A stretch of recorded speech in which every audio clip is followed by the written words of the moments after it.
So I'm not sure why that happened, family. Give me a second. I'm trying to see if I can get Yolanda Pulley back on so we can continue. Not sure why it just did that. That's really weird. Um, but and again, we'd love to hear from you at any time. Folks, you can uh, reach out and join us in the chat, and I will share the information in a minute if you'd like to come live with us. Um, I know it seems like just a drag evening. I mean, for us, we've been just, I'm telling you, if you knew what we've been through in reference to the conversations, um, addressing families, and what's going on out here in Baltimore City, um, you would understand why we are kind of stressed at this point. Give me a second here. Um, Sometimes it just makes you just want to throw your hands up and holler. Um, but and I'm not sure why the broadcast dropped out the way that it did. Sometimes there's issues with StreamYard that's out of our control. So hopefully she will join us in a second. And let me share the information, because if you'd love to join us on StreamYard, maybe there's something going on in your community, in your area, in your neck of the woods, that you would love to come on and talk about. So I had the opportunity on Thursday to attend the confirmation hearing of Richard Worley and the new fire chief, and just I had so many concerns. I had an opportunity to testify against the confirmation. I asked the city council to vote a no vote of confidence vote and send it back to the mayor's office, and force the mayor to truly pick someone in reference to both the police commissioner as well as the fire chief, that the people really uh, resonate to. Um, Matter of fact, after the hearing was over with, I had a chance to speak to several city council members, including a shouting match brewed out between me and Christopher Pett of the 8th District in reference to the aerial surveillance program. He wanted to call it the spy plane and tried to call me out in the chambers of City Hall in reference to it. But I had an opportunity to speak to several council members after that were a part of the committee that really said that Richard Worley wasn't their choice. As a matter of fact, I heard the name Sabrina Briscoe be brought up at That's the one that they wanted. that's the one that they Everybody were. wanted Briscoe. And I kept saying some of the same things. Like to me, I want to see Baltimore City break the glass ceiling in reference to equity is concerned. And we know that this administration came into City Hall, with a good conversation and a good talk of holding things or presenting things or even investigating things, to make sure that everything in City Hall was equitable. But yet here it is, we see two white people, um, in charge of two of the biggest departments in Baltimore City. Now, again, this is not about a black or white issue. What this is, though, Isn't it? Isn't it? well, that's Please. when you look at the Yes, it history of is. the department. When you look at the history of the department, the departments, both the police department and the fire department, has been ran by mostly, white folks. You know, and yeah, we've broken the glass ceiling in reference to black males representing both of these Wait a departments minute, I'm up because here in Park fire Heights. chiefs. Wait a minute, I'm up here in Park Heights, right? And I'm still looking up here at 4 police cars and 6 officers standing up here just congregating, just having a lollygag good time, like we don't have real crime being committed in the city. When 1, 2, 3, 4 cars, yeah, 6 officers up in Park Heights, and they just standing there having casual conversation. The slap your knee type funny thing going on. Like, Right, what are we doing here? right. So I was saying that we've had black police commissioners, black fire chiefs, we've definitely had, there's been, the majority of the police department and fire department have been white commanders and white chiefs, white police commissioners for the I want longest. everybody to be as critical with this worldly guy as everybody was with Lieutenant. I mean, with Harrison. Because Right. if I don't see that type of attack, I'm gonna be pissed. You know why? Because that means that we're still suffering in a slave mentality, where we don't mind publicly lynching black people, but we won't do it to white people. I don't know. I said at the confirmation hearing that Richard Worley has a history in the Northeast District, and to me, he's never said anything about the Gun Trace Task Force. He's never said anything about Nicholas Chapman. He never said anything, in reference to these officers that Officer Ruiz, officers, the officers involved in Anthony Anderson's death, Abdul Salam's brutal beating. There was so much going on in that Northeast District. Um, and then I had to point out to City Council, well, maybe this is his MO. Maybe this is how Richard Worley is, because we've seen what took place in reference to Brooklyn Homes, and it seems like no action was taken in reference to ensuring the public safety in Brooklyn Homes. So is this what we are to expect from a Richard Worley confirmation? Someone who sits back, sees no evil, hears no evil, speaks no evil, type of mentality that doesn't engage when necessary, to address public safety in our community. Like, I think what you're going to see is the same old, same old. It's no different than Michael Harrison to Richard Worley. Well, unfortunately, these people are still apart, and they knew about the corruption and the racism in our police department. And nobody chose to do anything about it. They still chose, regardless of the color of the leadership, they still chose to stick with the good old boy system. And now we have one that's sitting directly over top of us. What do we do about it now? If we don't agree on it, I think that we need to start protesting these type of actions. We do not want Worley. They need to learn how to respect our no. And we're not getting respect. When we tell you we don't want these people, or we don't want certain things, and you go against the wishes of the people and do it anyway, that should be considered political homicide.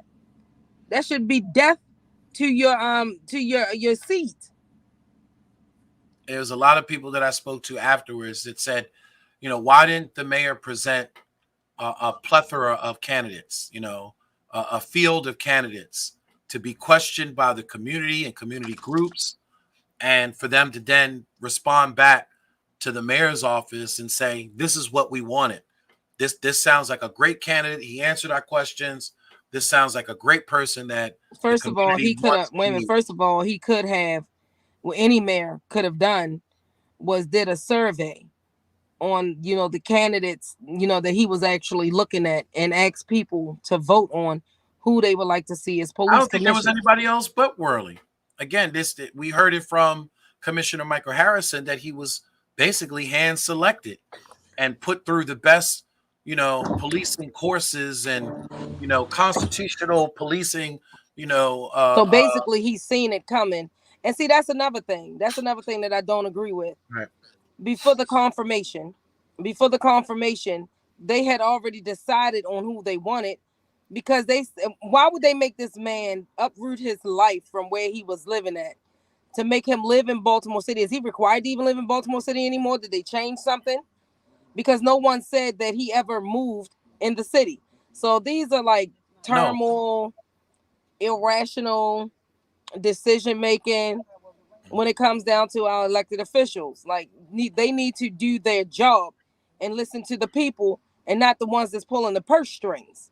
Right. He was definitely in violation of the residency policy. There is a residency policy. I know. I told you about it. Remember, I told Right. you he violated it when he was the deputy commissioner. Correct. I mean, the one of the one of whatever he was, because he never lived in the city, and that was a requirement When he So took that holds a job, he high was ranking supposed to live in the position. city. So Correct. they're displaying unethical behavior before they even take the seat, and then Right. they still get it. Well, it's the same thing in reference to the fire chief. The fire chief as well was not in compliance. He's a resident of Pennsylvania, and he's also not in compliance. And what I'm really getting tired of, Yolanda, is I'm getting tired of folks only wanting to patronize Baltimore City, or in some cases being forced to come to Baltimore City when it's involving a high paying salary and a position of leadership or a position of power. And someone kind of schooled me this weekend. They said, that kind of action from someone is like someone who owns a restaurant in your community but won't eat the food out of the restaurant that they serve you. You know what I Well, mean? So you're willing that's to every Chinese store in Baltimore City. right. You're willing to take our money. You're willing to serve us junk, but you're not willing to, in many cases, to live in our city. And then what does that say to the hardworking men and women that serve with honor, dignity, valor, candor? I can go on and on, respect, that don't have these issues like Richard Worley having an issue when he was a commander in the Northeast District, or even the fire chief who had a criminal record. And I was the only one that testified against the fire chief. Nobody else was in the room. Everybody had left. And I told him, I said, I know that I'm not the only one that's seen the Baltimore Sun, that's seen the articles in reference to the fire chief having a criminal history. I don't have an issue, technically with second chances. I'm a product. You're a product. We're products of second chances. But we're Third, also fourth, not fifth, trying sixth. to run and lead a department in the city. We're not trying to run the fire department. We're not trying to run the police department. And what does that say to the men and women that have kept their nose clean, that didn't come in with this criminal background, that lived in this city, that paid the price for raising their children in this city, living in this city, working in this city, having to thrive in this city, dealing with everything that goes on in our city? What does that say to those hardworking men and women that come out here and serve us every day, that don't mind eating from the restaurant from which they serve? You know what I mean? I can tell you what it says. We don't care. Yeah, yeah. And that they're willing to make special exceptions for when people are appointed, by the king, when the king, crowns, the next knight and the next noble, and it's appointed by the king, you know what I mean, without the say so of the people. Again, Jason, what does that say to regular citizens that always kept their nose clean and did this and the third, and they can't even get a job? They can't even get a job being with or without a record. They don't even have a job. What does that say to them? What does it say to the people who applied for these jobs and never got it? What does it say to our elected officials that we don't want an individual and you keep doing it anyway, and we don't speak out about it? What does that say? It says the same thing over and over again, expecting a different result. We are insane in Baltimore City. Yeah. Well, I mean, we'd love to hear from you if y'all want to join in. I did share the StreamYard. Y'all want to join in this evening's conversation again? We're kind of dragging on this wet, gloomy Monday evening. Because again, we're emotionally stressed. There's a lot of things that we've been dealing with, and again, we're not the type of people that like to showcase people's pain, and some of the things that we've had to address with this week, and over the last several weeks. Yolanda has had to hear some heart-wrenching testimony from mothers who have lost their children. I am like emotionally drained. I'm like emotionally drained. And I swear, if it wasn't for my team, I probably would have been said, you know what, we can do this somewhere else, to people who appreciate us, to people who understand that, what it looks like to try to be a part of the solution and not the problem is so easy. We can go out there and make a bad decision early, but every day we choose not to do it. Every day we choose the people over our own pain, our own circumstances. Every day, we choose trauma over our own trauma. And what does that look like when you're not even like, if we don't vote differently, I promise you I'm moving to that Idaho state. The Boise, Idaho. Yeah, I like potatoes. You can do a lot with potatoes. You can boil them, you can bake them, you can fry them, you can fry dye, lay them on the side, put an onion in it, like, yeah, tomato soup. I mean, we can have rock soup. It's a lot that you can do with a potato. I don't mind going to a potato state. I don't know. I don't know. I've been to other cities. I've lived in other cities, and I think that to me, Baltimore, to me, is that just the people alone, to me, are one of the greatest people that I've met. On in on this place called America. And when I see some of the struggles that families go through in this city, I realize But that they have to help us help them. there's That's some the of the thing, Jason. strongest and resilient people out there. It's just that, unfortunately, this city there's been this dividing line in this city of those who have and those who have not. And that gap continues to separate even wider. But we know all this. But what are people doing to change it? Matter of fact, call in and let us know who are your selections when running. Can we get somebody to run in districts that's not even that look like they're going to be running unopposed? We cannot afford this in Baltimore City with the dynamics and everything that's going on. Not to mention, these people are going against us at a rapid rate. When we say no, they turn around and say, hey, you can't make a good decision for yourself, so I guess I'll do it for you. You don't want the bike lanes? Well, we want the bike lanes, so we feel like it's good for it feels good to Baltimore City, so we're just going to do it anyway. I'm tired of our collective no being ignored. I don't want to do no more protests. I don't want to do anything. We're not talking about actually boycotting. Don't call me to another protest. Yeah. I had been stopped going to protest, and I think the last time that I really have gone to a protest was when we were protesting the school CEO. Um, you know, my thing is, yeah, protest is one component of what we should be doing, and we should be speaking out and shouting out, and angry, at what's happening. But I think at the same time, we got to exemplify what some of our old civil rights leaders like Lily Mae Jackson, did. She would address Annapolis. She would address the legislators. She would address the mayor at the time. She would address whoever needs to be addressed in reference to the issues of our community. If how many people showed up in reference to Richard Worley's confirmation, it was a few, and there was a lot of usual folks that were there, and I'm glad that they showed up.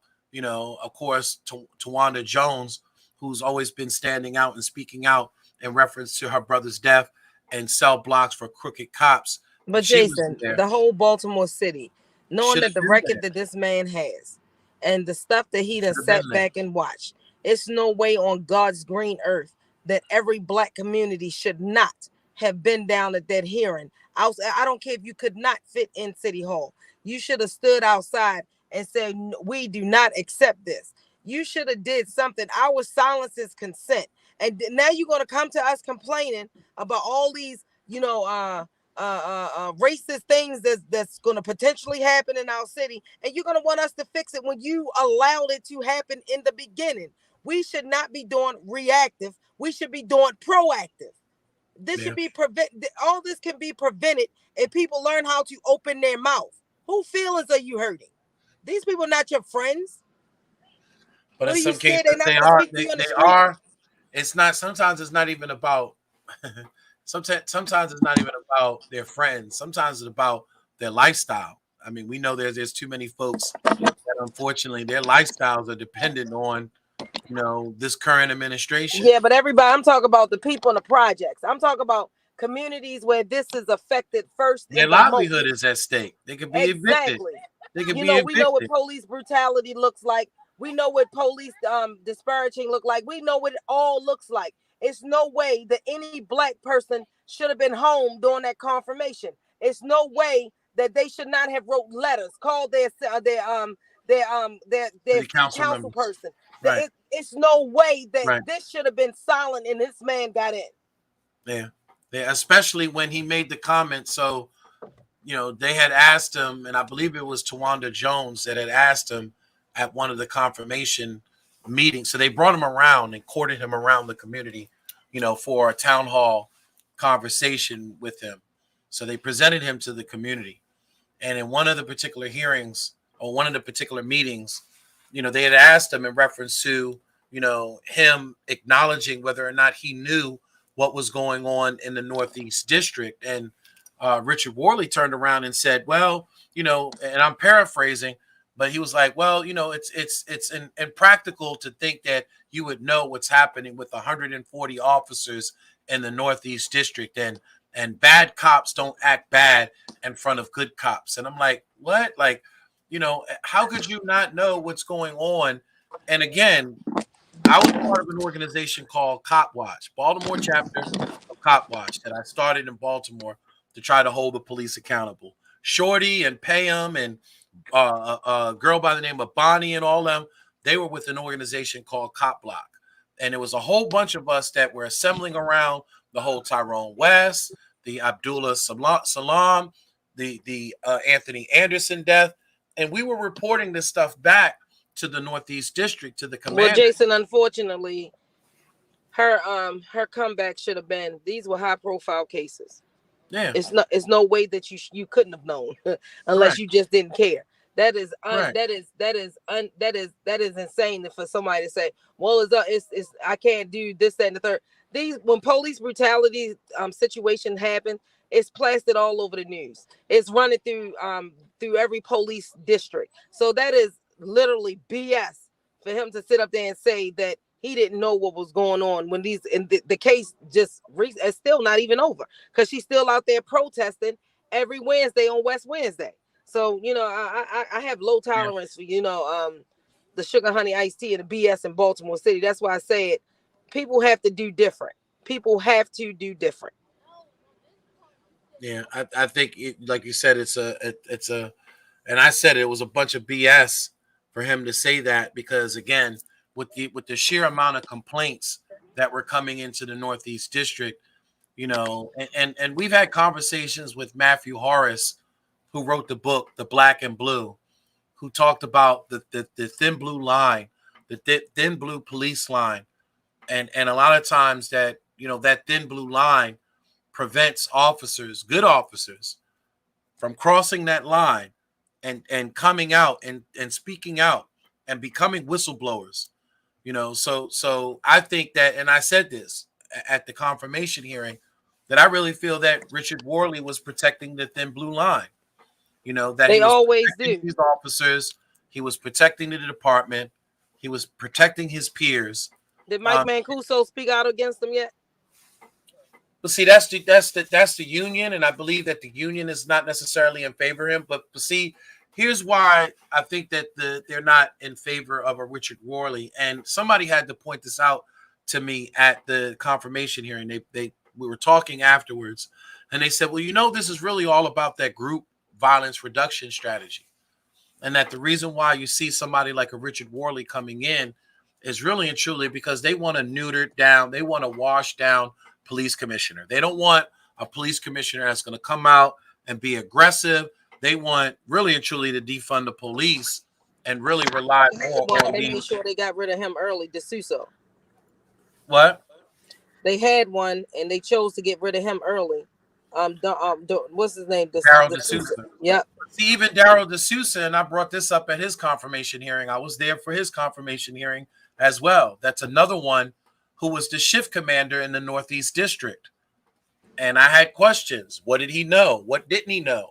Especially at the time, we were just finding out about the consent decree. We were finding out about the gun trace task force. See, my whole thing is what did these folks know? See, I could respect Richard Worley if Richard Worley came out and said, well, I thought I heard some things, some things was being passed around in the department, but I never acted on it. I would appreciate that more than him saying, I got 140 officers and I don't know what's going on. And same thing with Daryl D'Souza was he never came out when we kept questioning him, even on these airwaves, over at WOLP radio. We kept asking him, what did you know when you were in the Northeast District as a shift commander with all the complaints that were coming in from the Northeast District? How come you never acted on it? That's the problem that I have. Nobody acted on the complaints, and then now you see it later on in the consent decree about all these atrocities that were going on in the community, and now we find out about the gun trace task force, which is their crimes are. I guess he didn't know about that either. Huh? I guess he didn't know about that either. But that's what we keep asking is how could you be within a department and didn't know that there's this force out there that was knock them, sock them, bop them, jump out, by any means necessary, unconstitutional policing. How could you not know when there was all these complaints that were coming in from people that did complain? Like, of course, the average person may not necessarily complain, but Abdullah Salam, who was innocent when they pulled him over and forced him out of his vehicle, he did the right thing. He complained. But how many police officers lied on these people under his, whether he was a police, when he was a police officer, whether he was just coming in, moving up through the ranks until he finally hit the top? How many police officers under his watch that he knew about, whether he, directly or indirectly heard about, that incarcerated individuals and they lied on them? How many people under and how long he's been there? 27 years. Right. You didn't hear one complaint. You didn't hear one concern. Not one street baller came to you and said, can I pull you to the side? I do see the. Now one mother said that. Not one person. Like, you don't check the internal you don't check the internal affairs investigations, like right, nothing. Right. So we need a proactive police commissioner that's going to look at these situations and inside of internal affairs, or inside of what they call it now. I think it's like the internal investigative unit or something like that. They don't even call it. Right. They don't even call it internal affairs anymore. Correct. Right, because they're trying to get away from the Office of Civil Rights, the integrity unit. Right, the integrity unit. Right. So we need a proactive police commissioner that's going to say, hey, let me see, so I can see what my officers are doing, and let me hold them accountable for this. Let me see if they deserve their job or not. You see I sent the article to you the other day about a police officer that was just locked up for theft. What? Yeah. I have that article right in front of me. Yeah, but they don't go to say what he stole. They said theft, and they fired him immediately. He tried to make it seem like during the confirmation hearing that now there are more officers that are being proactive, that are making the calls, that they could make anonymous calls to report other officers, that may not be, flying right and acting right.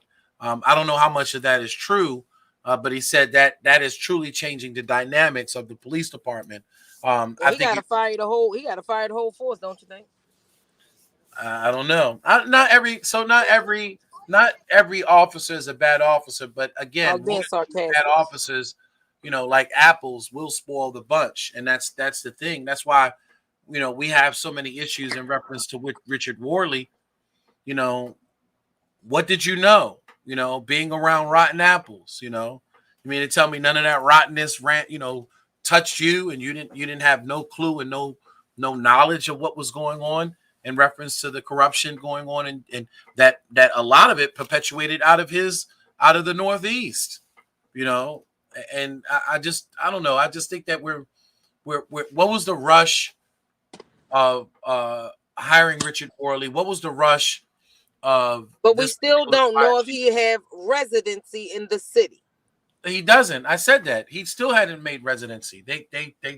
They said city council had said that they were going to hold him, to being in compliance. And I almost chuckled, out loud, when the things that went on in city council, the people of Baltimore City deserve better. The people of Baltimore City deserve better. I think the only one that I found out later on that did end up rejecting the vote, and I just am finding that out now, is your girl from Brooklyn, Brooklyn district, Felicia Felicia. No, Porter. I'm sorry. No, I'm sorry, Corey, Senator McCrae's sister. Oh, Danielle. Was it Danielle? Hold on, I'm pulling it up right now. Somebody just made it clear today that there was one person that actually, did the right thing. Truly did the right thing. And actually abstained from actually didn't. I'm not sure they voted no or they abstained from voting. But from what I understand, they didn't fall for the okie doke. They didn't fall for the okie doke. And I'm glad that they did that. I'm glad that they took a stance. And I'm about to find out right now. Give me a second. I'll pull it up right now. But I find it interesting that there was only one person out of the bunch, that decided to, not fall in with the rest of the status quo votes. Well, we know that Sharon Green Middleton wasn't there. Right. And they said that she had an excused absence, and I'm not sure what was going on in reference to. Was she there or no? I mean, did she vote or no? No, because she wasn't there. So you have to be present in order to vote. So you have to be present in order to vote. So.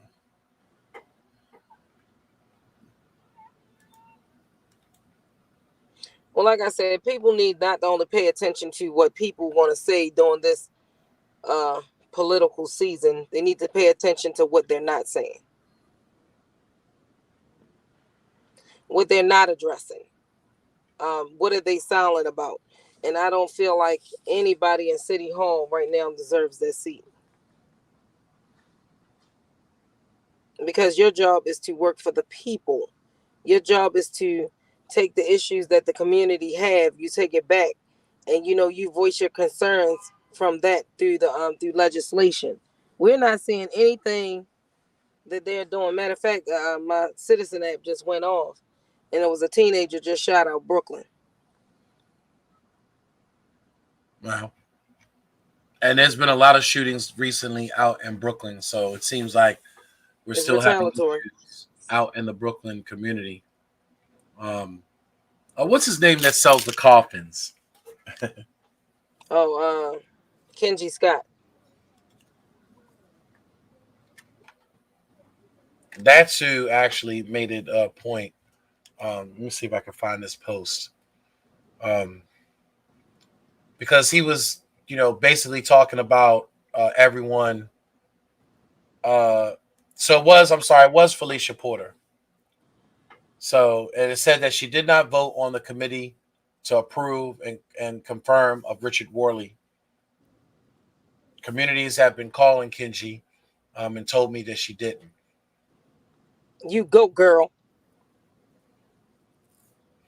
I think she's the only one with a set of kahunas down in City Hall as we speak. She's the only one that, her and Glover on certain issues. Her and Glover is the only two that I can, in insurance, that I can truly, honestly say I have, some type of respect for. Other than that, the rest of them has to go. See, and even folks were pointing this out that, that a lot of this has to do with the GVRS. A bunch of folks really told me that this is really about the group violence reduction strategy, and they're choosing the GVRS over citizens protection. We shouldn't be affirming or confirming anything that was nominated from Commissioner Harrison with the record that I went in there and I handed City Council, their asses to them, to really tell them that I was here the last time and told y'all don't confirm Michael Harrison, that basically Michael Harrison was not this great hope that you guys are thinking of, and I proved it by running down the murder rate over the last 4 years in Baltimore, and really showed them that, has anything really improved over the last 4 years? 2019, the first year he came in, you had 348 murders. 2020, 335 murders. 2021, 337 murders. 2022, 333 murders. And then when you look to date, although they're claiming that we're 20% down in homicides, and I just think that it's just bad marksmen, bad shooters, and we have more young people shooting. I even have a theory that a lot of the folks that were doing the shootings of the past may have had military background, may have came home from Afghanistan, may have came home from Iraq, may have had that weapons training. But a lot of these folks now may be missing their mark. And you got to give credit to shock trauma for saving lives. But there's been a large amount of shootings that could have easily led up to 300 homicides. I don't think we're out of nowhere, out of the clear under a Commissioner Michael Harrison administration. Matter of fact, I think that we are worse off over the last 4 years with the Michael Harrison. So I told City Council, I'm vindicated. I spoke up about Dr. Anthony Batts. I spoke out against Michael Harrison. I'm vindicated, because you could have really brought Deputy Dog in to comply with the consent decree. All the consent decree is following federal order. The consent decree has nothing else to do But with we're not doing that. And correct, that's another issue. They're not even 100% compliance. They're nowhere near compliant. But I think that also too, we have to question Judge Badar's exactly. What is his he accepting as? What is correct. he accepting as? A line of saying that this is actually happening when it does not show out here nor reflect in these streets, right, these agencies or nothing. It does not right. show it. He's supposed to have a certain amount of police on staff at all times. He did give a compliment to Commissioner Harrison in reference to, I don't care about his compliment, moving forward with the consent decree, but he still said there was a lot more work to be done. I don't care about him giving flowers. We associate flowers right. with funerals anyway. Right. So I don't want your flowers. But you have to still question what's going on with Judge Badar, because Judge Badar actually affirmed Richard Worley. He actually spoke out and said that he thought that Richard Worley was the perfect person for the job. Says who? I bet he did. Says who? If it's no other candidates, why wouldn't he say it? I think there are other candidates, but again, those candidates weren't presented to the people. There wasn't a discussion in reference to it. Who else did the mayor consult with? And I'm telling you that, unfortunately, he didn't consult with. I'm gonna check my inside forces, and I'm gonna ask them: did they ask anybody? Did they want to apply for the top cop job? Or they didn't. They didn't. I'm pretty sure there were people that wanted to, but again, but at the end of the day, this was an appointment. Right, but I want to make sure if they were asked.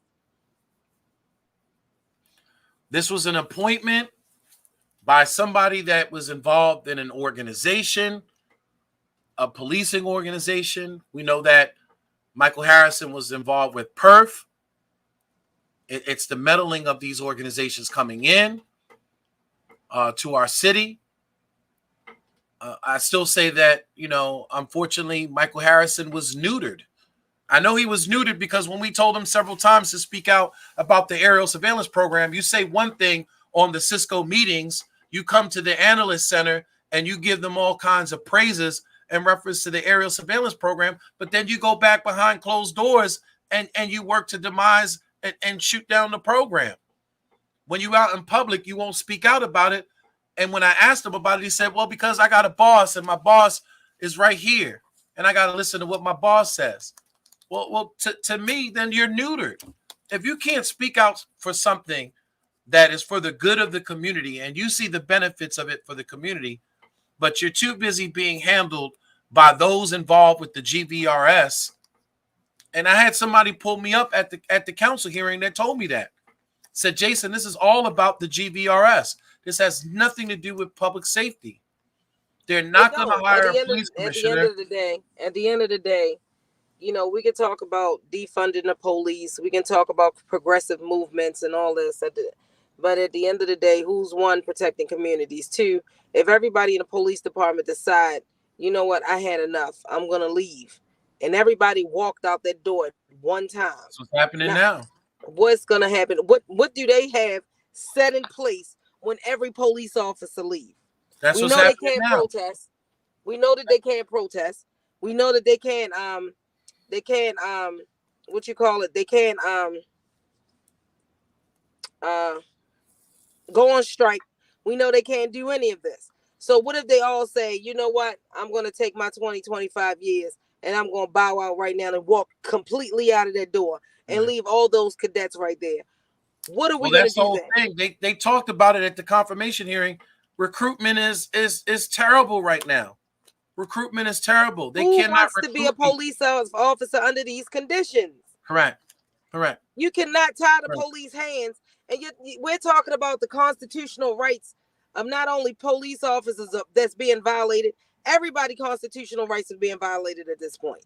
Right. But besides being a correctional officer, you know, there's really they're low in numbers too.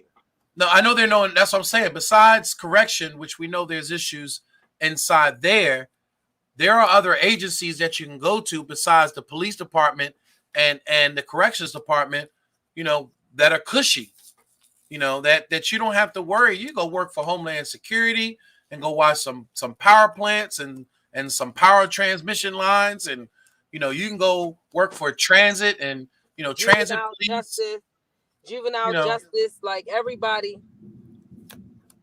is basically on the ground when it comes down to numbers. Yeah. Our time is up, Jason. Yeah, family. It's sad. It's sad. We have a lot of work to do, and we deserve better. We deserve better.